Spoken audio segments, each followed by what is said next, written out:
এটা শুধু একটা মরুভূমি না, এটা হলো বদরের প্রান্তর, যেখানে আকাশ কেঁদেছিল, মাটিও সাক্ষী হয়েছিল এক ইতিহাসের। মাত্র ৩১৩ জন সাহাবী, ক্লান্ত, অনাহারী, অস্ত্রহীন, আর সামনে সজ্জিত ১,০০০ কাফের বাহিনী।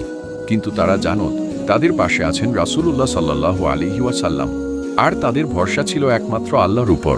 হযরত উমায়র ইবনুল হুমাম রাদিয়াল্লাহু আনহু, তিনি খেজুর খেতে খেতে বলেছিলেন, খেজুর শেষ করা পর্যন্ত বাঁচলে তাহলে তো জিহাদ দেরি হয়ে যাবে, আর সেই খেজুর ছুঁড়ে ফেলে দিয়ে শহীদ হয়ে যান। রাসূল সাল্লাল্লাহু আলাইহি ওয়াসাল্লাম সারা রাত কাঁদলেন, দুহাত তুলে কেঁদে বললেন, হে আল্লাহ, এই দলটি যদি ধ্বংস হয়ে যায় তাহলে পৃথিবীতে আর কেউ তোমার ইবাদত করবে না। আর তখনই আল্লাহর সাহায্য এল, হাজারো ফেরেশতা নেমে এল আসমান থেকে। আর বদর হল ইসলামের প্রথম গৌরবময় বিজয়। আজও এই প্রান্তরের বাতাসে ভেসে আসে সেই কান্না, সেই ঈমান, শুধু হৃদয় অনুভব করলেই চোখ ভিজে যায়। মহান আল্লাহ তাআলা যেন আমাদের সবাইকে বদরের প্রান্তর দেখার তাওফিক দান করেন। আমিন।